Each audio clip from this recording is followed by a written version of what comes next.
The answer is it depends on how you go about investing. There are people who definitely use the stock market as a gambling mechanism, but that's not what it was intended for, and that's not certainly not the way that you can maximize its potential. The stock market itself is a representation of all of the publicly traded companies in the world that produce real goods and real services. So, it in of itself is definitely not a casino. You're buying real, tangible shares in real companies that produce goods and services. And you're investing in the long term prospects of those companies. So it's easier to connect the idea of investing to individual companies versus the market. The market sounds like some like casino, right? It's a market. It's a racetrack, call it whatever you want. When you think about the individual companies in and of themselves, you can start to connect. Well, I own a piece of Apple. Apple creates this.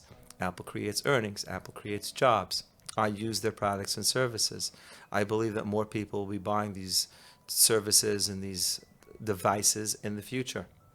There's all kinds of fundamental reasons why Apple should grow its earnings over time. And that's essentially what I'm investing in. Indexing is a great way to access the market. It's the way that you can buy something and literally forget about it because you're investing in capitalism for the long term. And the market will always represent, in the right proportion, the most successful companies. And let me explain what that means. If you look at the construction of the S&P 500 today, and you break it down by sectors, or you look at the top 10 stocks that represent the greatest weighting in the S&P 500, let me back up and explain what that means as well, okay? There are all kinds of indexes out there. The S&P is the most widely quoted index. It's one of the most efficient indexes that exist, or indices that exist. It's a market cap weighted index, which means that as a company grows in its value, it will become a greater and greater part of the index. Okay? So what's going to happen is the most successful companies will enter the index when they hit the 500. So the 500 companies in the S&P are the largest 500 companies in the United States. Apple, for example, started off its life as a small cap company. It was not in the S&P. It moved its way up into the mid cap realm, and then it made its way into the S&P.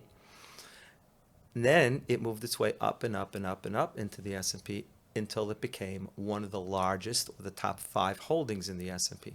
Now think about it. If you bought the S&P 30 years ago, you didn't have any Apple in your portfolio. Today, you have a large weighting in Apple. And what you did was, by just sticking with the index, you ended up owning one of the most successful companies in the history of the world, if not the most successful company. Now, that's a beautiful mechanism, which is why I love indexing. So you have this, let me give you an example. I have client A.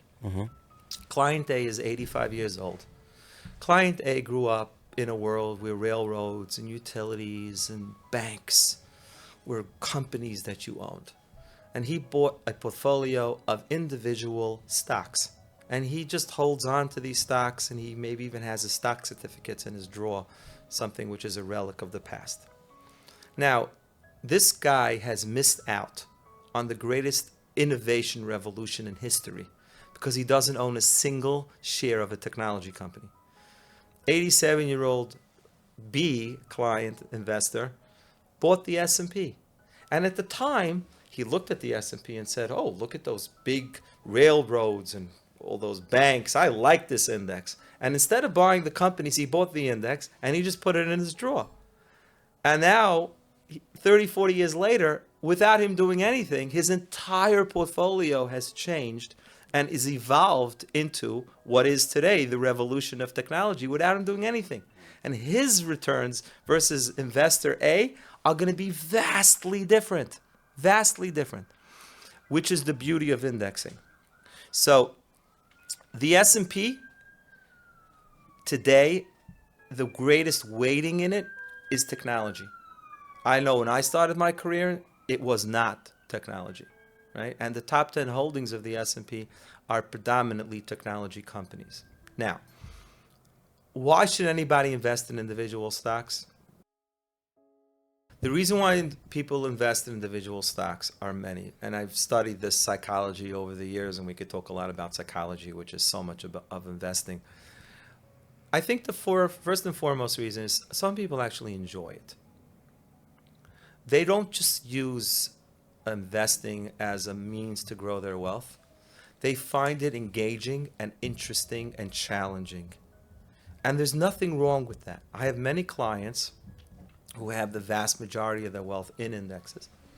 But they like to have an account where we can have a spirited debate about whether NVIDIA or AMD, for example, is the next greatest chip company. And they like to bet on things and become connected to things, which is an important part of investing. They get a thrill out of it. And you know what? If that's what you enjoy, why not? As long as you know what you're doing, and if you don't really know what you're doing, you don't invest more than you can afford to lose. Okay? That's reason number one. Reason number two is that there are professional investors who feel that by drilling down and owning the individual companies, you can do better than the index. So I have clients, for example, that come from the world of e-commerce. And they're very familiar with the companies, the infrastructure companies of e-commerce.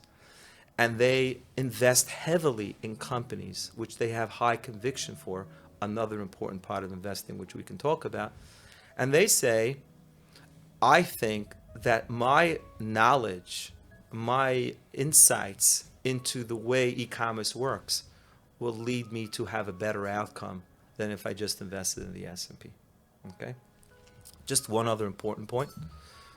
There are many, many types of indices out there.